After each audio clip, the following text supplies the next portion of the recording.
My daughter was diagnosed with autism around her 13th birthday. She was vaccine injured into medical and behavioral decline. Every time I asked a pediatrician about vaccine injury, my concerns were dismissed. And for us, that was 7 pediatricians in 4 states between birth and age 13 because of my husband's job transfers. I would watch my child break down a little bit more after each vaccine. She would lose eye contact. She stopped connecting with people. As a toddler, they called it parallel play because she wasn't playing with the other children. She had immune system disorders, systemic rashes, severe environmental and food allergies, ADD, ADHD, OCD, ODD, a full body tic. She had severe lymphatic responses. If she was out in the sun in the summer, she wouldn't tan or burn. And in the winter months, exposed skin, especially on her face, would crack and bleed. 8 years of traditional medical and mental health supports did nothing, and at times actually made the situation far worse. I stopped all vaccines after the hepatitis B series was administered in preparation for middle school. Heather really deteriorated further. She had a 20-plus pound weight loss while consuming thousands and thousands of calories a day. Neurological tests would reveal that her full body tic were actually seizures, of which she was having 40 a day.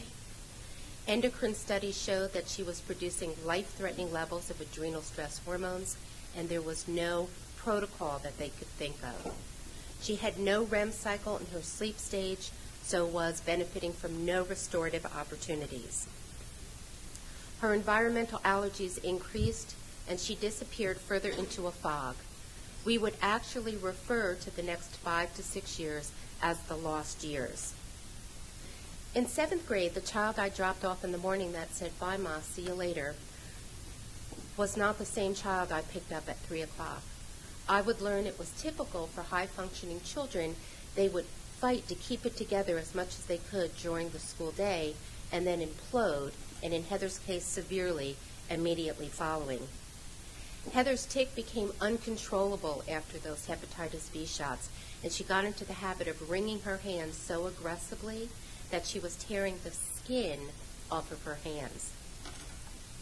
We would drive the 3.5 blocks home, and by then she was so broken down she would crawl from the car into the house into a cubbyhole in the closet where she would rock and stem for 8-10 hours. She would have a mantra. Sometimes it was, "I can't make my brain work. I can't make my head work." Other times it was, she was speaking, but it wasn't in sequential order, so you couldn't figure out what she was saying. At other times, she couldn't speak at all. By 9th grade, this meltdown had evolved to shutdown, where she would have up to 5 days where she couldn't walk or talk.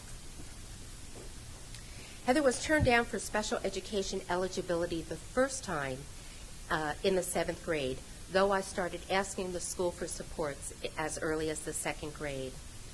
I would have the term Munchausen by proxy directed at me by school officials as they applied to staff that I was somehow misrepresenting my child's health condition. I was called a bad parent by multiple doctors, and my child dismissed from their practice if I questioned a diagnosis or questioned continued use of failed treatment options.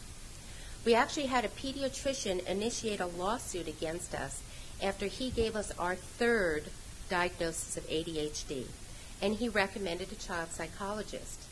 When I told the pediatrician the child psychologist had diagnosed autism, he refused to speak to the child psychologist and refused any medication changes that were recommended. When I asked for a second opinion, he dismissed us from his practice and refused to provide Heather's medical records. Thank goodness we won that lawsuit because his colleagues and the child psychologist came to our defense. In public school, your child's full body tic is ignored if they meet educational standards and are therefore required to be educated in the same manner as the other children. For my child, that meant she was required to use a table saw in a technical education class and sliced off the tip of her thumb. There were no special education accommodations to provide for her safety or allow for altering the educational requirements. We, of course, had no knowledge of the content of this class. Evaluations from the medical domain would show that Heather was deteriorating, and they felt by the added demands of analytical thinking required in middle and high school. Heather had auditory processing problems, visual processing problems, increased tactile defensiveness, sensory-based motor planning issues that affected her ability to write. She had issues with pragmatics of speech and learning differences. Heather continued to deteriorate and would receive diagnosis of serotonin disorder, neurotransmitter disorder, autoimmune disorder, and finally sensory processing disorder. You see, an occupational therapist is responsible for evaluating sensory processing disorder. We were turned away from every occupational therapist outside the school district except for one in a 2-hour radius from our home because they didn't want to deal with a school-age child and the school district. I would learn that your occupational therapist and speech and language pathologist employed in the educational domain are held to a different set of standards for evaluation and services than their counterparts in the medical domain. Heather's neurologist, endocrinologist, child and educational psychologist, social worker, occupational therapist, speech and language pathologist, and 2 pediatricians, of course paid for at our expense, would all recommend that Heather have a modified school day to address her life-threatening levels of adrenal stress hormones. The local pediatrician wrote not 1 but 12 letters, an elaborate explanation of what Heather's health conditions were, only to have the school say they didn't see that presentation at school and she would be held for truancy if she did not attend a full day. A number of the doctors on our team made it clear that they would not deal with the school district because of these tactics. I ended up having to have a meeting with the chief of police and the head of juvenile detention. After seeing the same medical recommendations I had given the school, they assured me they would never detain Heather or send her to juvenile detention. Thank goodness I thought to call the Office of Civil Rights in Chicago. They asked if a doctor's excuse was valid for absenteeism from school, which it was. So we had the pediatrician write 1 more letter, 3 sentences, excusing Heather from school every single day from 8 to 11:30 and any entire day she needed off to address her health issues. Boys with autism tend to be over and aggressive towards others. Girls tend to implode. They have eating issues, they tend to shut down, and in some cases self-abuse. The one and only time Heather broke down enough to hurt herself, it took multiple sessions with a social worker at our expense to figure out why. It seems that Heather's guidance counselor at school was removing her from class to talk to her about gym. Knowing she had a medical excuse from Fayed, the guidance counselor was trying to explain to Heather how she looks different to all the other kids, and she didn't want to look different, that she should take gym, just not tell her doctor or her parents. A child with autism is literal. You teach them to listen to your parents and the doctor and the social worker. Heather didn't want the guidance counselor to get in trouble, so she was confused, and her response, unfortunately, was to hurt herself. When I spoke to the school about the situation, they blamed me, and they sent social services to our house. Now, I have to say that I was desperate for some supports because there were none in my community, and I started traveling hours to other support groups. And I was hearing about tactics like this. So when the social worker showed up at my door, I established very quickly that they knew this much about autism. I gave them a synopsis of Heather's story. I gave them a 1-inch thick folder with resource information and let them know that, according to my attorney, the next time they showed up, they needed to have a search warrant or I would not let them in the door. Yeah.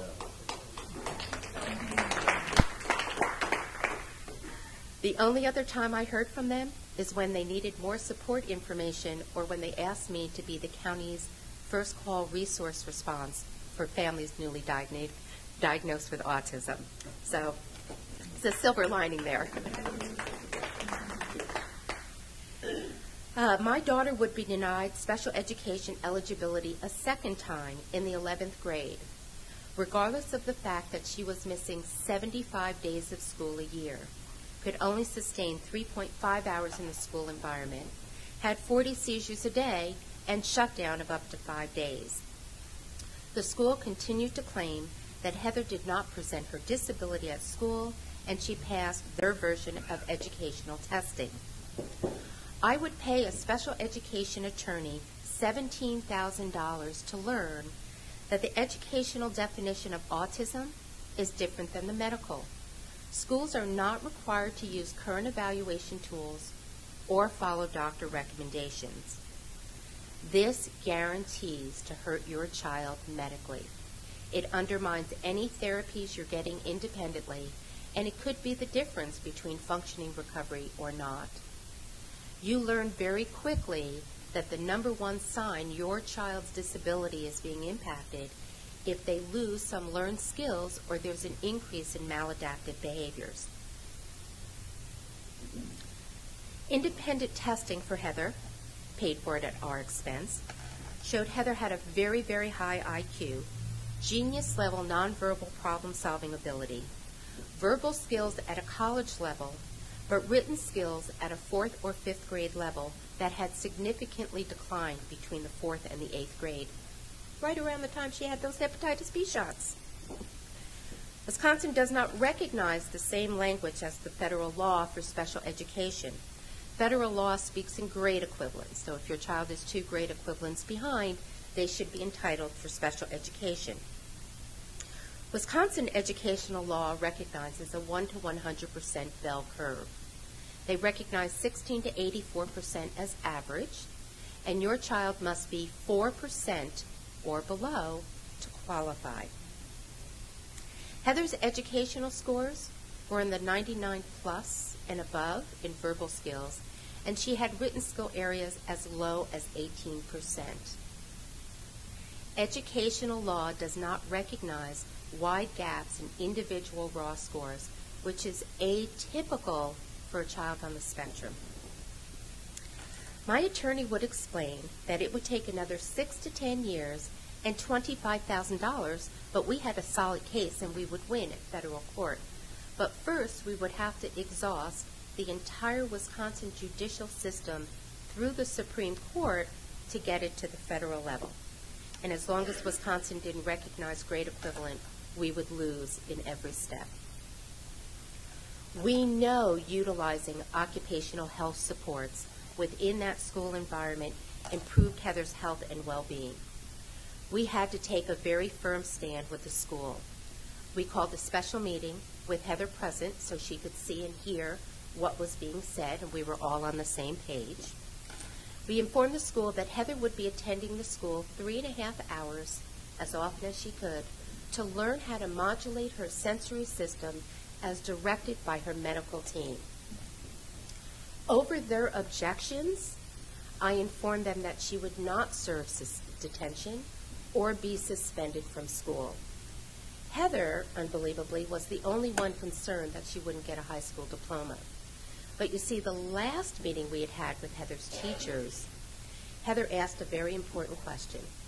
If the doctors tell me I have this disability, and I do what they tell me, and I feel better, and I can keep my brain working, why, when I come to school, you tell me I don't have autism and I'm not entitled to access supports? So I reminded Heather of that conversation and let her know that when she was healthy, I guaranteed she would have a high school diploma. It just might not be from that school district, and it didn't matter. We supplied Heather with all the sensory support she needed to self-access and continue to augment her education as we had since the 2nd grade. So no free and appropriate public education in this family. Heather took ownership of that sensory modulation program, or sensory diet as it's referred. On a daily basis, in every environment, she meticulously monitors her sensory system so she knows what support she needs to self-access to keep herself in check. By doing that in school, she reduced her absenteeism from 75 days to 23. She increased her ability to sustain from 3.5 hours to 6, and she stopped having 5-day shutdowns. Stopped. We are really amongst the lucky. Heather responded really well to sensory integration therapy administered by Susan Kratz, occupational therapist, the only one in a 2-hour radius that would work with us. Sensory processing disorders was first discovered in 1944 by Jean Ayers, an occupational therapist out of the University of California. Heather responded really well to upledger craniosacral therapy administered by our OT. Craniosacral system was discovered and the therapy developed in 1975 by Dr. John E. Upledger. And Heather responded really well to biomedical therapies administered by Dr. John Hicks, MD, but first discovered by Bernard Rimlin, Dr. Bernard Rimlin, in 1967. All considered alternative therapies, none were covered by insurance. We would spend over 2 years appealing with our insurance company to finally get coverage for occupational therapy supports. The initial denials were because Heather was school age and she should be receiving these supports in the school environment. We appealed for biomedical therapies to rebuild that vaccine-damaged immune system. Eventually, the insurance would cover the syringes used, but none of the therapeutic levels of vitamins, minerals, nutrients, homeopathy, living oils that were needed to repair that terribly depleted, damaged immune system. Upledger craniosacral therapy improved Heather's brain function. It reduced her seizures, reduced her anxiety, improved her sensory system, and it was never covered by insurance. But Heather will tell you it is the therapy that brought her the most relief. And to this day, it's a crucial part of her functioning recovery. I was so impressed with what I saw with craniosacral therapy.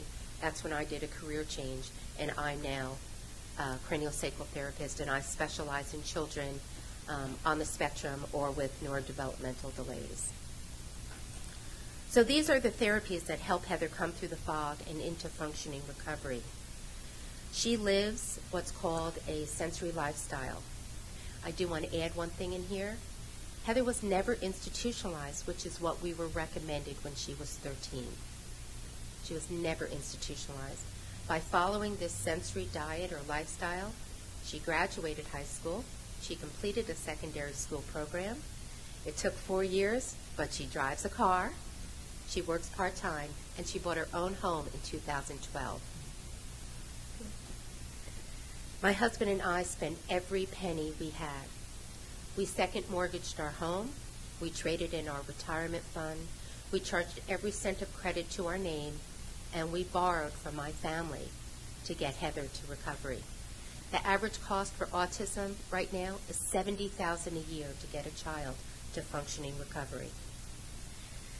I wrote Coming Through the Fog for a variety of reasons. Heather's 28. I've been through the entire journey. Other parents needed to know that functioning recovery was possible. They needed resources. They needed suggestions on how and why the medical diagnosis was more important than the mental health diagnosis. They needed help to juggle and appeal insurance obstacles and tips to navigate the educational domain. But lastly, I wanted others to see what families with children with autism are up against. My goal is to tell Heather's story before Congress in Washington, D.C., so they can actually hear how the laws apply to the citizens. Hopefully the government will find ways to improve access to the therapies needed to achieve functioning recovery and bridge that gap between the medical and the educational domains.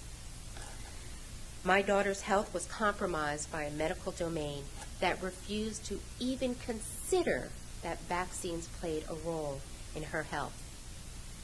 Heather only had 14 dosages of 4 vaccines. I can't imagine what her fate would be if she was required to follow the current mandate. She would not be with us today. She would not. My daughter's health and education was impacted in the educational domain every time they told her she did not have autism by their definition and therefore was not entitled to access supports in the school environment. I teach and I advocate nationally, and I speak to thousands and thousands of parents, which is how I know that our story echoes in the homes of families with autism across this country. When parents ask me how I survive it all, I tell them there were many, many times I didn't think I would. I had to find the patience of a saint with complete flexibility at a moment's notice and an endless supply of plan B, C, D, E, F, etc. A fast-track education to understand it all, resources I didn't have, nor did I know from where they would come. I kept my running shoes on, and I prayed I could maintain my emotional sanity because I would be tested over and over again in ways that I never knew parenting would be. I was ill-prepared, and I was appalled at what I learned, appalled, which is why I will help any family any way I can today.